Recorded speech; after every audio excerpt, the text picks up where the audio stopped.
आज हम बात करेंगे एक ऐसी कहानी की जो विश्वास और मासूमियत के बारे में तो है ही, पर साथ ही ये उस मुश्किल पल के बारे में भी है जब जब हमारा समाज किसी को परखता है। तो चलिए इसी सवाल के साथ इस कहानी की गहराइयों में उतरते हैं। एक सवाल कि क्या जो हम अपनी आंखों से देखते हैं वही हमेशा पूरा सच होता है? ये कहानी ना इसी सवाल पर सोचने के लिए मजबूर कर देगी। तो कहानी की शुरुआत होती है पुरी के एक मंदिर से। यहाँ एक छोटा सा लड़का रहता था, एक ऐसा लड़का जिसका इस दुनिया में भगवान के सिवा कोई भी नहीं था। इस लड़के का नाम था मुगु। उम्र होगी कोई 8 या 9 साल। अब देखिए, उसके लिए ना वो मंदिर ही उसका घर था, वही उसका परिवार, मतलब वही उसकी पूरी की पूरी दुनिया थी। वहीं सोना, वहीं खाना और वहीं अपनी छोटी छोटी खुशियों को मनाना। अब जब भी कोई उससे पूछता था तो लोग इसे उसकी मासूमियत समझते थे, लेकिन मुगु के लिए ये कोई मजाक नहीं था। नहीं, भगवान जगन्नाथ के साथ उसका रिश्ता सच में बहुत गहरा और बहुत सच्चा था। मुगु का जो विश्वास था ना, वो बड़ा ही पर्सनल था। वो मूर्ति को भगवान की तरह नहीं देखता था, बल्कि अपने सबसे अच्छे दोस्त की तरह देखता था। उससे बातें करता था, शिकायतें करता था, राज बताता था, कभी कभी तो नाराज भी हो जाता था। और और सबसे अजीब बात क्या थी पता है? उसकी ये छोटी छोटी जिद और शिकायतें अक्सर पूरी भी हो जाती थीं। और फिर एक दिन मंदिर में कुछ ऐसा हुआ जिसने मुगु की इस सीधी साधी सरल सी दुनिया को हमेशा हमेशा के लिए बदल कर रख दिया।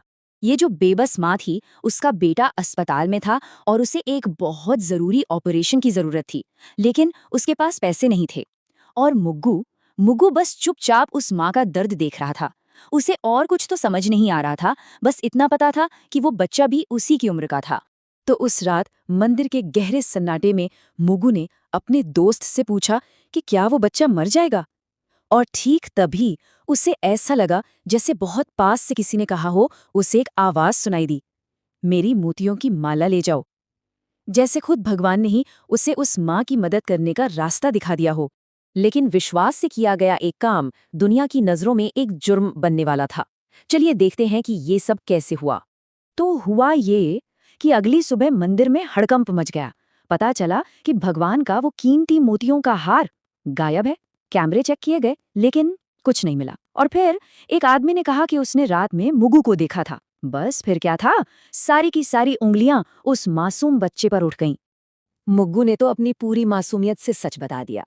उसने कहा, मेरे दोस्त ने मुझसे हार लेने को कहा, लेकिन लेकिन उसकी बात पर किसी ने यकीन नहीं किया।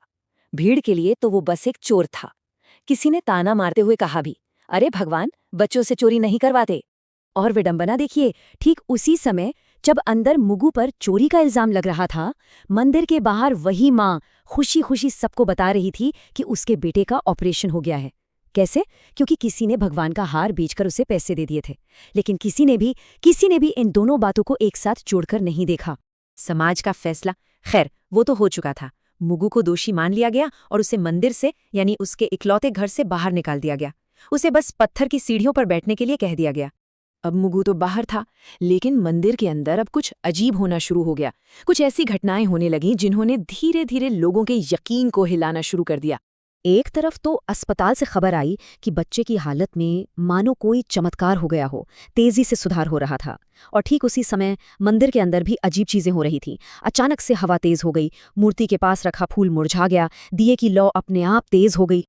और फिर एक ऐसी बात सामने आई जिसने इस शक को और भी गहरा कर दिया।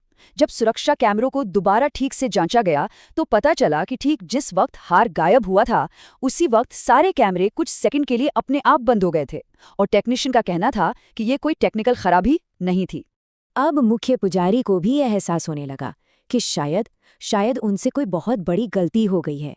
उनकी भारी आवाज में बस यही निकला, अगर ये सब सच है तो ये चोरी नहीं थी, ये हम सबकी एक परीक्षा हो सकती थी। पर विडंबना देखिए, अंदर समिति इस बात पर बहस कर रही थी कि ये चमत्कार है या नहीं, और बाहर बाहर उन्हीं सीढ़ियों पर मुगो तेज बुखार में तप रहा था।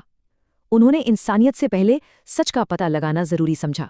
0, 0 ये संख्या उन लोगों की है जो उस वक्त आगे आए और मुगु की मदद की, जब वो अपने ही घर की सीढ़ियों पर अकेला, बीमार, प्यासा बैठा था।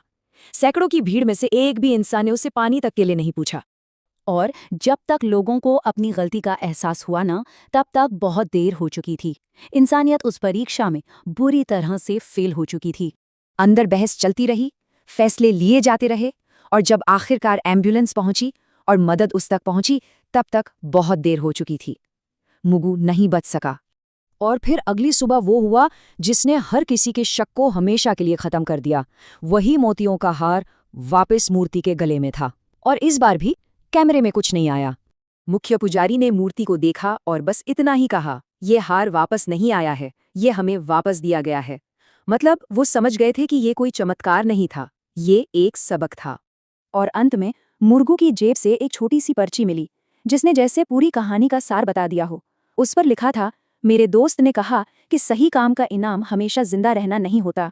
तो सवाल यहीं आकर रुक जाता है कि आखिर विश्वास है क्या ये सिर्फ एक एहसास है, या फिर सही समय पर लिया गया एक सही फैसला है, भले ही उसकी कीमत कुछ भी क्यों ना हो। ये एक ऐसा सवाल है जो ये कहानी हम सबके लिए पीछे छोड़ जाती है।